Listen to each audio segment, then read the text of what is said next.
Dadalaring uyi Abdulloh bilan Omina onamiz uylari mana shu kitobxonani o'rni. Buni podsholar sotib olgan, boylar sotib olgan, o'zlariga uy qurib olgan, yashagan. Oxiri mana davlat ashu aytib qo'yganda shaxsiy mulkdan davlat sotib olib buni markaz qilib qo'ydi. Markaz qilib qo'ygan buni endi odamlar kirib o'tirgisi kelganlar ko'p bo'lgani uchun yo'l qo'ygan, to'siq qo'ygan. Kitobxona qilib qo'ygan. Abdulloh uylari mana shu. Janob Payg'ambar alayhisolatu vassalomda mana shu yerda dunyoga kelgan yer. Janob Payg'ambar alayhisolatu vassalom dunyoga kelganlarida onalar ustiga qozonni yopib qo'yib, birinchi bobolari ko'rsin deb xizmatkorlarini Ka'baga jo'natar ekan. Abdulmuttalib kelib turib nevaralarini qo'liga olaman deb qarasa, qozon yolinib ketgan ekan. Alloh. Abdulmuttalib bobolari Rasulullohni ko'tardilar, u surmalangan. Haliginaka yapishqa yo'q, yuvilmagan-da. Rasululloh shunaqa o'zi pokiza holatda olib farishtalar yo'rga qilib qo'ygan dedi. Ustidagi yo'rgalari bor-ku, shu jannatdan tushgan dedi. Oysha Omina onamiz ham o'zi bir hayratda mo'jizalarni ko'ryapti-da.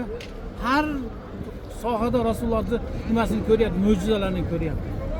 Bobolari ko'tardi, Ka'bani aylandi. O'g'lim atini dedi, nevaram atini Muhammad qo'yaman dedi. Buni arablarda bunaqa mashhur emas.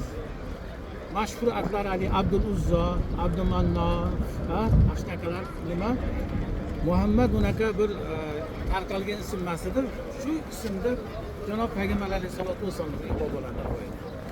Va mana shu yerda Janob Payg'ambar alayhisolatu vassalomga eng birinchi nimalari nurlar bashar tushdi. Dunyoga. Dunyo osmoni yorildi.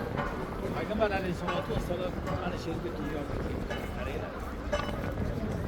Va mana shu yerga kelib turib, Halima onamiz kelib turib, nima qildi? Rasulullohni Makkani olib ketdi mashina. Aka-ukalar uylarmanda eng kichik ukalari. Anavi katta akasi Abu Lahab uyi. Bu Abdulloh uyi. Yana Abbos roziyallohu anhu. Bu Ka'bani oldida Abu Talib uylar. Payg'ambar alayhisolatu vassalom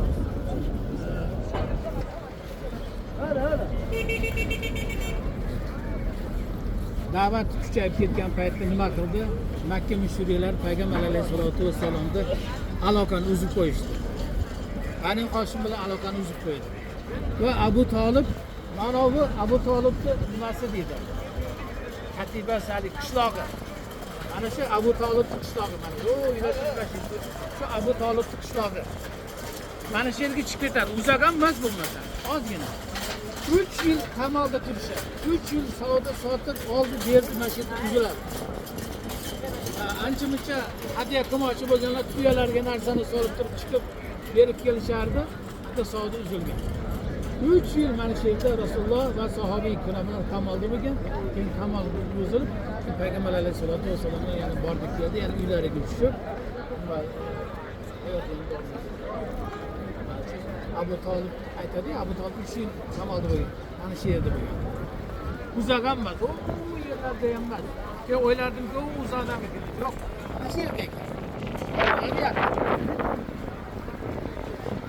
Endi bu akasi akasini uyi.